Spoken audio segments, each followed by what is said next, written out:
لله الذي هدانا لهذا وما كنا لنهتدي لولا أن هدانا الله والصلاة والسلام على خير خلقه ونور عرشه أفضل الأنبياء والمرسلين حبيبنا وسيدنا وسندنا وشفيعنا ومولانا أبو القاسم المصطفى محمد اللهم صل على محمد وآل محمد وعلى أهل بيته الطيبين الطاهرين المعصومين المظلومين.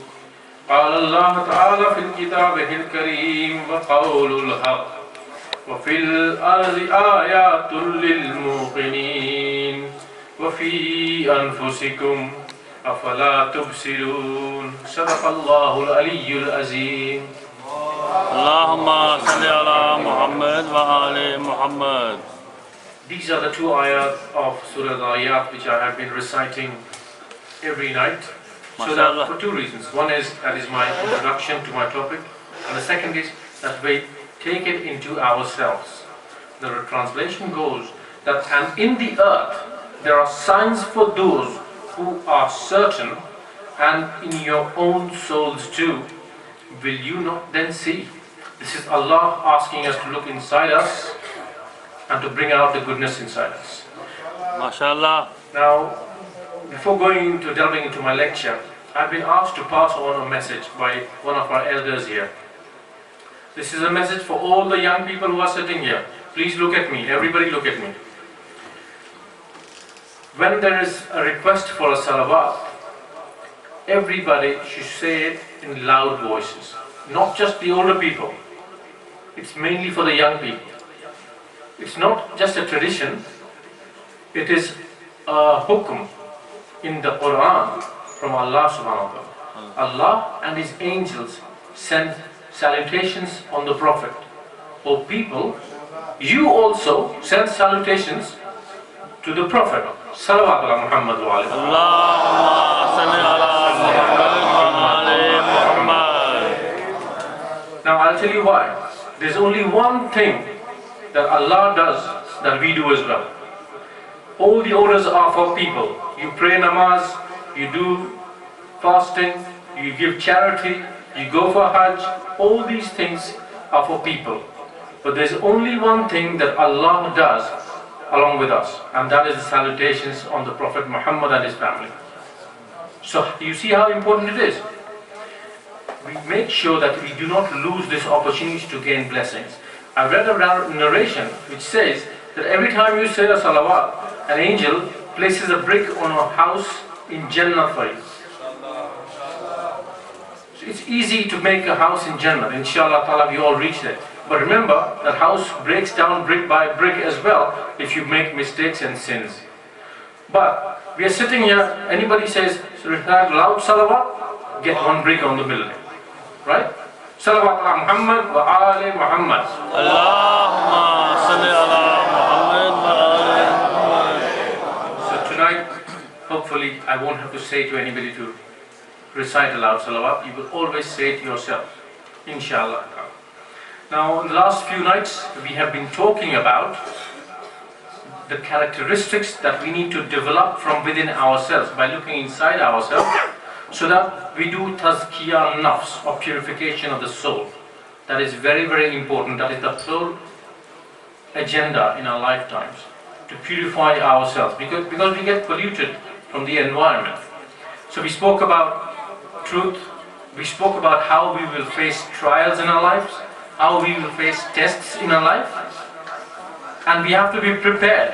And what are the tools to prepare for those tests? Those are the book of Allah subhanahu wa ta'ala and the practice of our Imran. Right? So we use these two tools. We read and study the Quran, and we learn from the practices of the Aimma, and we live our lives according to that. Today, I'm going to touch on a topic which is so important that it is one of the Usul al-Din. You know what is the Usul al-Din? The belief system. The belief system, which is the roots of religion. And that is justice, or adl.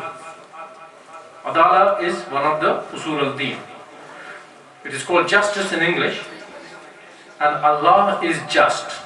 However, we always pray, "Oh Allah, please do not bring your justice upon us. Bring your mercy upon us." Because we know that we are sinners. All of us do sins, make mistakes. And if Allah is just, which He is, it will be very, very hard for us.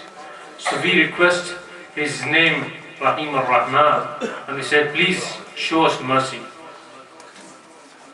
So we have to remember that bringing justice into our lives is important to get the mercy of Allah subhanahu wa ta'ala in our life.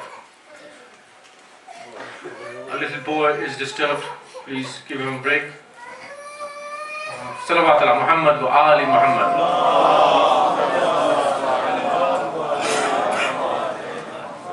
Right.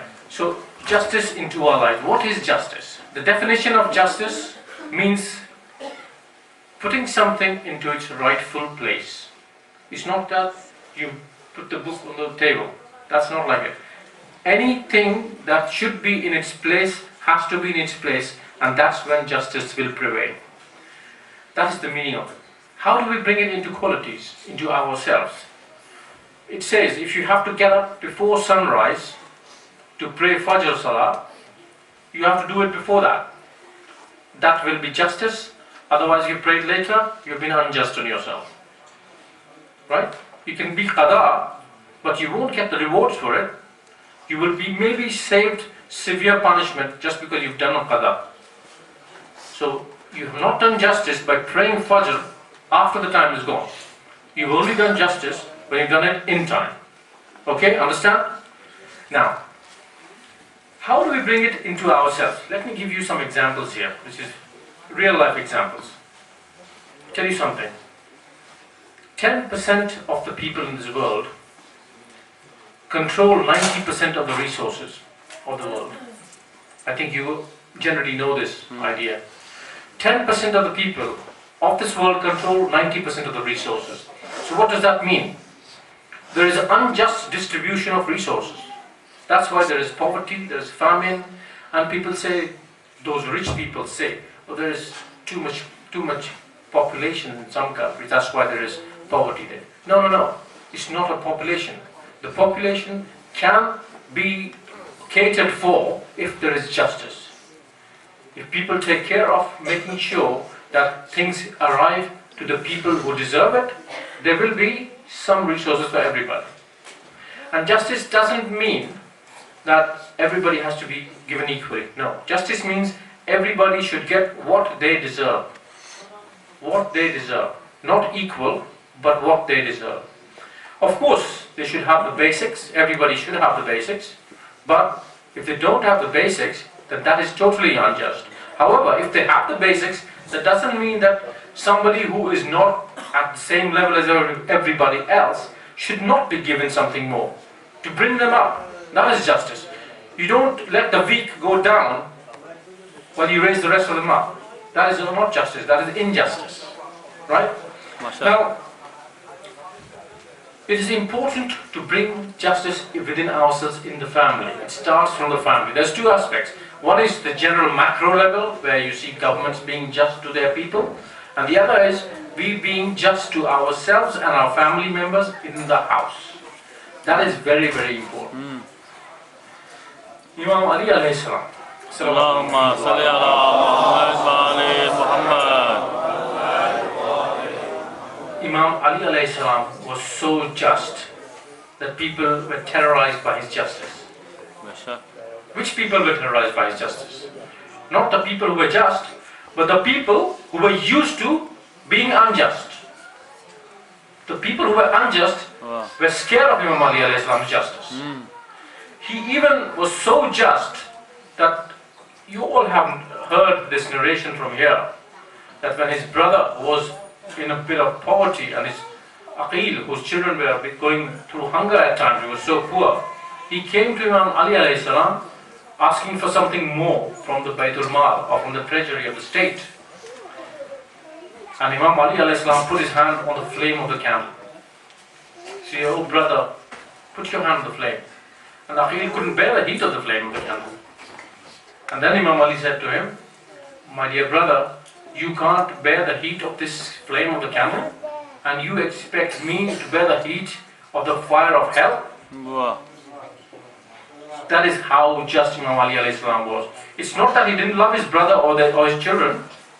He loved him dearly, but he could not be unjust.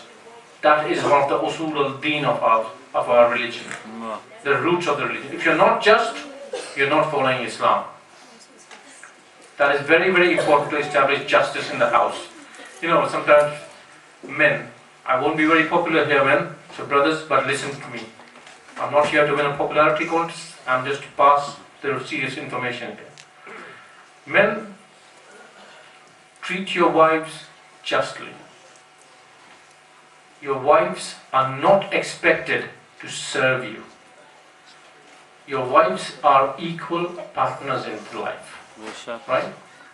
It is your job to earn a living, to provide for her, to cook, clean and take care of the children. It is your job, not her job. I'm not giving my opinion here, this is Sharia. Her job is to take your permission if she wants to go out of the house and listen to your requirements when you ask her to come to bed. Those are the two requirements of the woman. She can even refuse to breastfeed the baby that she herself has born. Or she can ask for money for that. You get into trouble. I'm getting into trouble, I know that. Because I'm not being popular here. However, this is the law. Families are not run only based on law. Ethics are higher than laws. If your wife does a lot of stuff in the house, it is her ethics, the akhlaqi aspect that I was talking about. You take care of the person who is providing for the family. If you're in the house, you take care when they come back after work, the men. However, remember, she has right to your earnings. She will have every right on your earnings. But if she's going out to work, you don't have any right on her earnings. She can spend it as she wishes. Unfortunately, in our community here as well and everywhere, anything the woman earns, the husband said, give it to me. We need to buy a new car, we need to buy a new house, we need to buy new curtains, whatever it is. The men take control of the earnings of their wives. That's not the right thing from Sharia. If the woman gives it, she's doing you a favor. Say thanks. Don't get upset if the food is not to your standards or expectations. People make mistakes. She might have had a hard day. Do what the wife does for 1 month and then come and tell me whether I was right or wrong. Cooking, cleaning, rearing children, taking care of their needs, and then when you come back, being the wife that you want her to be. That is a challenge and a half. It's not simple. So be just with your wives. Be very careful how you treat them. And sisters, it's not to say that you've got a blank check here. You've got to listen to your husbands so that the family runs peacefully and calmly. That is the most important aspect of justice when we are going to be starting out in life, when we get married. When we start out in life, we need to learn all these things before we get married, so that we implement it when we are going through life. Okay? Now, why did I say from the family? Of course, there's a macro level as well, where governments have to be just, they need to take care of their people and all that stuff. But it will start from the family itself. We all know that we are waiting Imam Azan Ajalullah Ta'ala. Allahumma salli ala Muhammad, wa ali Muhammad. Every person who sits here or in a place like this says Imam will come and he will establish justice in the whole world. Right? There will be no injustice. Now, are we going to be in a situation where we can't handle that justice? Because it's going to be strict. It's going to be strict for everybody. No relations will come in use. No positions in society will come in use. It will be all about your practicing justice. Like I mentioned yesterday, the example in cricket when you bowl Yorkers, if you're not practicing justice in your home, in your life, how do you expect to handle the justice of Imam Zaman when he comes in? Right? Be prepared now. so that when you take the test, when the time comes, you are ready to take it. Then you don't say, oh, I can't be a supporter of Imam Hussain, or Imam Zaman, sorry. Because nowadays everybody is saying, Al-Ajal, Al-Ajal. We will help you, Imam Hussain. If I was there, I would have helped you. Well, when the Imam comes, are you in the position to help our current Imam now or not? Salawat ala Muhammad wa ali Muhammad. Allahumma salli ala Muhammad wa ali Muhammad. MashaAllah. Subhanallah. MashaAllah. This is not about picking out anybody's mistakes. It's about me. I'm here, I'm responsible the same way as you are responsible. My only job, because I'm sitting here today, is to remind all of us, men and women both, young and old both. Justice is very, very important to implement right now, because when the just government comes, we are thankful for the just government. Not that we have our burrows frown and say, how am I going to deal with this? I don't have enough. How am I going to deal with that?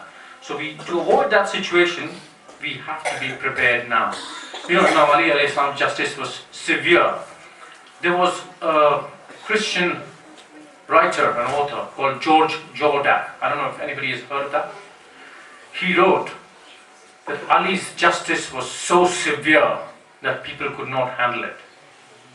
It doesn't mean that Imam Ali was doing something extraordinary. All he was doing was following Islam. Simple as that.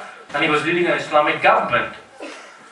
But he wrote that Ali's justice was so severe that people could not handle it. And Ali was killed on the mihrab of the masjid because of his justice. Not because of anything else. He might have had enemies because he had killed many of their fathers in battles. But it's easy to make up if you're in power. You give them some positions, some money, they'll say, oh, it's all made up. That was in that time, this is now. But Ali was not like that. As soon as he came into power, he took off people who were in positions of power, removed them, and put the rightful people on there. People, all the advisors came to him, said, all these expert politicians and these people who are advisors, who come for a bit of a favor all the time, they said to Ali, oh Ali, take your time, please, take your time, settle in first, then slowly you can remove the people, not all at once, because you're creating trouble for yourself. And Imam Ali alayhi salam was very, very firm. He was clear that not for 1 minute will I bear any unjust person on a position of power. Salawat ala Muhammad wa ali Muhammad. Allahumma salli ala Muhammad wa ali Muhammad. Just one reminder, if we call ourselves followers of Ali ibn Abi Talib, start with justice now. Every one of us. Be just. Do not take anything which you do not own or do not deserve. Ask permission or do not use. It's hard sometimes because we get used to doing some things just by the course of things, because it's just the way we have done it. And if anything was to prove that the battle in Karbala was totally unjust, was the way Imam Hussain alayhi salam's young baby Ali Asghar was butchered. If anybody needed any more proof that the battle in Karbala was unjust, it was the butchering of the baby. Who kills babies? Even if there's a bomb dropped somewhere, all kinds of people die. Even then we raised a hue and cry. There were children in that bus. There were babies and women and all that. But nobody goes and picks out a baby to kill, to make sure that the parent suffers because they have it in against the parent. This is deepest level of injustice. It is in humanity. Human beings don't do that. Worst of animals do that. When Imam Hussain alayhi salam raised the cry of Hal min Nasirin Yansurna in Karbala, he was all alone. He raised that cry a couple of times. There was wailing and weeping inside the tent of the women. Imam Hussain went in to see what was going on. Why were they wailing and weeping? He went into the tents and asked what was going on. Rabab told her that after hearing your cry, your little son Ali Asghar has pushed himself out of his cradle and fallen on the floor. Imam Hussain said to Rabab, "Oh Rabab, give me my son Ali Asghar. I will try and get him some water from the enemies. You are parents here, you have raised children, you know how hard it is if the baby is thirsty or hungry and you can't provide for that child at that time, you get desperate." Imam Hussain took his son in his arms. He was very limp at the time, he had no strength. He wrapped him in his abba and took him to the desert towards the enemy camp. The army saw Imam Hussain was coming carrying something. There was commotion in the army. They thought it's Imam Hussain coming with the Quran to mediate against the battle, to save his own life. Imam Hussain went ahead and he said to the army, "Oh people, I am your enemy. I am the one who has refused allegiance to Yazid. But what is the harm that this baby has done to you all? What is the harm that this baby has done to you all? This baby is so thirsty, his mother's milk has gone dry. There has been no nourishment for this baby for 3 or 4 days now. Can one of you please provide water to this baby?" There was no noise, there was no reply from Umar Saad's army. Imam Hussain again said, "If you think I will drink the water that you bring towards me, then let me put this baby down on the sand and you can feed the baby some water and then I will pick up the baby." Then Imam Hussain went down to the ground and placed Ali al-Asghar down on the sands of Karbala. It was scorching hot. It was scorching hot. He put the baby down on the sands. The baby took out his dry tongue, passed it over his dry lips. Imam Hussain again proclaimed, "If any of you is free, I don't know if you believe in God or not, but if you are a free man, please come and give this baby some water." Even the hardest-hearted soldiers started to cry. Hardest-hearted soldiers started to cry. There was no reply though, there was no water coming forth. Imam Hussain went down and picked up Ali al-Asghar. Umar Saad said to Harmala, "What are you waiting for? Shoot your arrow and kill the baby." Harmala picked up his arrow, put it on his bow, and the arrow fell down. He picked up another arrow and put it on his bow. The arrow fell down again. Umar Saad shouted, "Why can't you shoot the arrow, Harmala?" Harmala said, "I am trying. As soon as I put an arrow, I see a woman in black garb in front of me with hands spread forward, saying, 'Don't kill my baby. Don't kill my baby.'" He picked up another arrow. It was a 3-pronged arrow which is used to kill animals. He shot that arrow when the baby was in Imam Hussein's arms. He shot that arrow and it pierced through the neck of Ali al-Asghar. Allahu Akbar. 6-month-old child, parents, can you relive this? How do you feel when you are holding your own child and this happens? Our Imam has more right on us than we have on ourselves. Remember that. This Imam Hussain Mazloom, he is in pain. He is desperate for water for his child. And this is how they treat the baby. The arrow pierces through one side and comes out of the other. Imam Hussein's hand is also struck. Imam Hussain takes the blood of Ali al-Asghar and rubs it all over his beard, and beard turns red. He walks towards the tents again. 7 times, goes forwards and then backwards, saying, "Inna lillah wa inna alayhi raji'un. Razain bi qazaihi wa tasliman bi amri." Says that 7 times. Lady Rabab comes out of the tent. Sakina might have come out of the tent. She must have thought, did Baba manage to get water for Ali al-Asghar?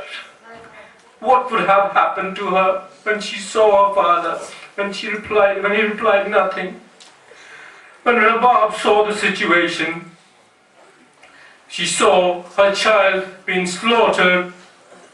All she said was, do they slaughter children of this age as well? What kind of people are they? Imam Hussain knew that they will all be killed soon. He was the only one left.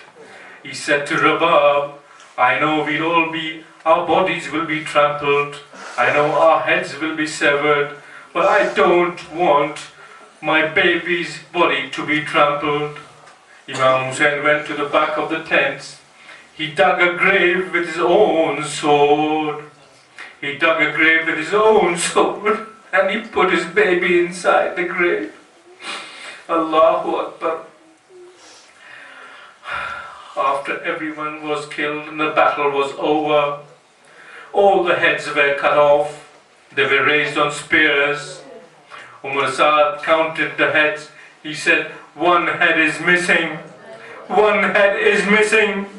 We killed 72 people plus Hussein. There should be 73 heads. One Malaun shouted, I saw Hussein dig a grave for somebody behind the tents. There must be a body buried behind the tents. Umar Saad commanded 5 horsemen to go back with their spears and dig the ground over there to get the body out. 5 horsemen ran around behind the tents. They put their spears on the ground. Every time they put the spear on the ground, nothing came out. But one horseman, when he put his spear into the sands, a little body came out. It was Aliul Asghar. Imam Hussein's last wish was also desecrated by these animals. Nobody cared about him, even after his death. The baby's head was taken away, chopped off and raised on the spear. This is very hard. Allah la'natullah ala qawmi as-salimin. Wa sayalamu allazina